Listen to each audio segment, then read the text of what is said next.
Hey everybody, thanks for joining me on this snowy week here in January in Mobile, Alabama. Good to see you. This video you're watching is a coaching video for folks who teach on Sunday mornings at Dayspring. So if you teach an adult small group or a student small group, this video is designed to help you with the lesson that you're going to teach on February the 2nd. So grab your teaching transcript. You should have a copy of that by now. Grab something to write with because I'm going to coach you through it. You can write some notes as you work through and listen, and hopefully this is going to equip you and help you as you lead your small group on Sunday. Okay, so go ahead and grab your transcript and we'll dive right in.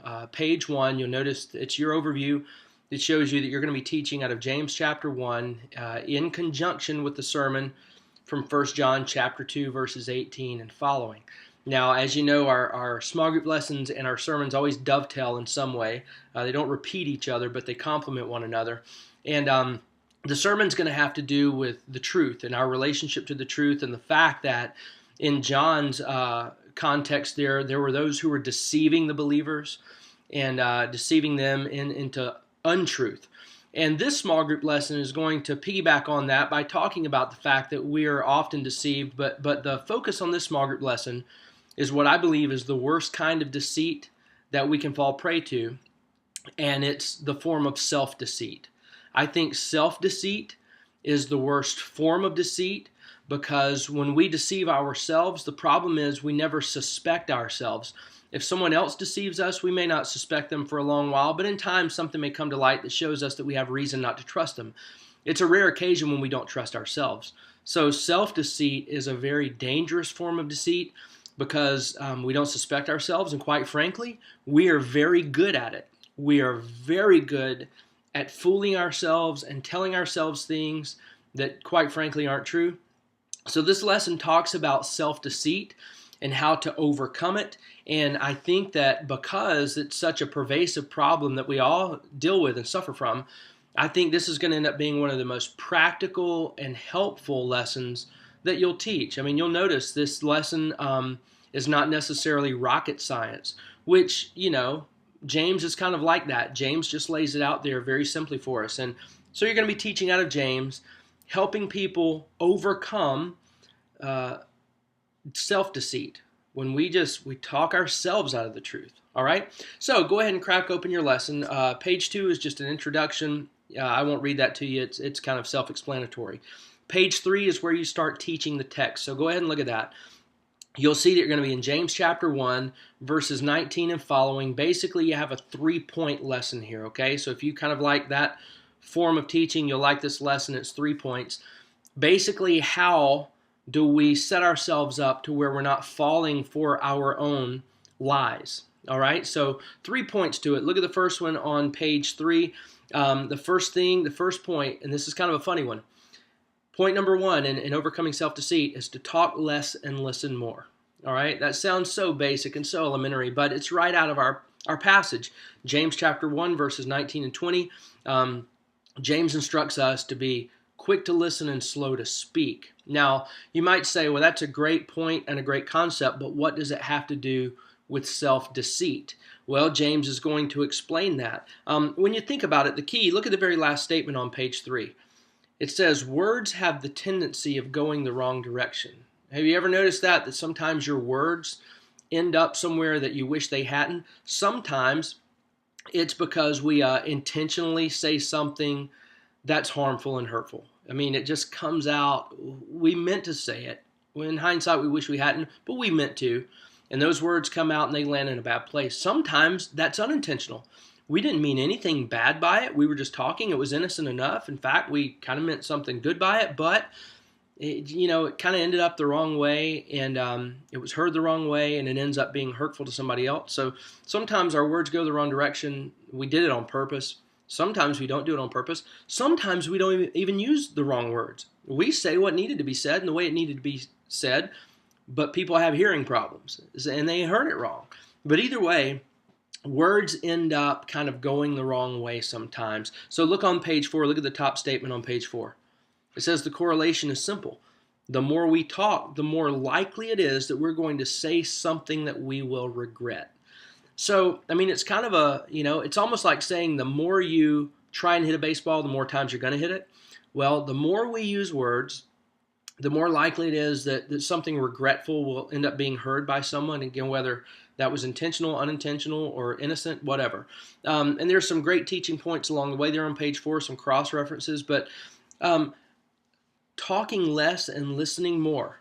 That's the first place that James leads us in this pursuit of coming out of self-deceit. And you might say, well, I'm not really connecting the dots here. What does that have to do with self-deceit? Well, on page 5, as you move toward verse 26, talking less, think about this. Talking less means listening more. Now, you can kind of start seeing the connection between how talking less helps us not be deceived. When we're talking less, we're hearing our voice less. In verse 26, James makes the connection. He says, the one that cannot control their tongue, the one that just talks incessantly without restraint, they deceive their own heart. So the Bible's making this connection for us. So as we seek to not be deceived by our own hearts, step 1, talk less and listen more. Now, step 2, more specifically, it says, and this is on page 5, listen more to the right words, specifically God's words. And again, James spells this out there in verse 21. We have to listen to what God has said. Now, there are a couple of subpoints here you'll see on page 5. We have to listen with a pure heart. So we speak less, listen more. That's point 1. Point 2 is we have to listen more specifically to the Word of God. Then the subpoint, we listen with purity. And there's a great example on the bottom of page 5 of what what listening purely looks like. Great teaching point there. On into page 6, you see the second subpoint under your second main point, which is that we also listen with humility. So that second point, we listen specifically to the right thing. I mean, we're already talking less, so we're listening more. But now we're listening to the right thing, specifically what God has said. So we listen at a heart with a pure heart and with a humble heart. All right, so that's point 2. Now point 3 is also on page 6. Here's the third point that you're going to be teaching. After hearing the word, we actually have to do what it says. And again, this is right out of James, chapter 1, verses 22 through 25, and also in verse 27. This is the whole kicker of the lesson, okay? I think this is where the lesson gets down to the nitty-gritty, and I think this third point is the key to not being self-deceived, and here's why. Because most of our actual learning, I mean deep learning, it comes from experience. When we do something, that's when we really learn lessons. Until then, it's just theoretical. And we can say that we believe it, and we can say that we understand it, and we may believe it. But we don't actually understand truth until we have done that truth. Think about this. When we're talking about knowing truth at this point, okay, versus being deceived by an untruth. In the Old Testament, have you ever noticed in some of the older translations of the Bible that when a man and a woman would come together sexually, the Bible uses the verb know. You know, Adam knew his wife. Hey, next thing you know, they had a baby. Abraham knew his wife. Oh, and she got pregnant. The Hebrew word know was the word of choice when it talked about this coming together for a man and a woman. Why? Because it's not until that experiential side of the relationship took place that they felt that they actually knew one another. And my whole point is this. It's experience that leads us into an actual marriage to the truth. So a statement that you might say when you're teaching this point in the lesson, I mean, it's not in your transcript, but you might say, you're not really married to truth until you've experienced it. I mean, until there's been some sort of doing, you can hear the word all day long. You can listen and listen and listen. But until you practice it and until you try it, you're not married to that truth. You really don't understand that truth. So this is really the kicker. James, at this point in the lesson, he's using an illustration about a mirror. So everybody should understand this. You may even have some fun with it. But, it's all about this. Here's the whole point of this third one. And this is why I say it's the kicker. There's a difference between listening and hearing, okay? You can listen to something. Right now, I kind of, there's some sounds outside my window. But to hear it, to really hear it, to deep down hear it, there's a difference there. And what a lot of people like to do, and this is what this lesson is teaching on this third point, what a lot of people like to do, they like to listen to a lot of truth, but they don't really get married to any of it because they haven't actually heard it. And the hearing comes from the doing. And this is why we really have an intentional strategy at Dayspring in terms of how we try and get people married to the truth by not letting them, like James says, just kind of take a glance at it and move on. That's James's whole point here with about the mirror. He said there are a lot of people who just take a glance at the truth and they move on and they can't even remember what it looked like. We want people to stare at the truth and stare at the truth and stare at the truth, to the point to where they're not reading the truth anymore. The truth is reading them, and it gives people a chance to do it. This is why, at Dayspring, this is why we marry together sermons and small group lessons. This is why, because we don't want somebody to hear this message and then hear this message, and neither one of them sunk in. This is why every day we put those daily readings out there. We put them on the handout. We send them out on the mail outs. So we put them on the app and all of that. The reason we do those daily readings is because those daily readings dovetail with a sermon and a small group lesson that has dovetailed. So in theory, you're hearing a sermon and you're hearing a small group lesson. There's overlap there. You're reading the Bible every day of the week. There's overlap there. It's like a big web that's hard to get away from, because until we actually do the truth that we've been listening to, until we actually hear it, when we've stared at it and stared at it and stared at it, and we say, I get it, and not only do I get it, it's getting me. And we begin to practice what we're hearing, that is when we understand the truth.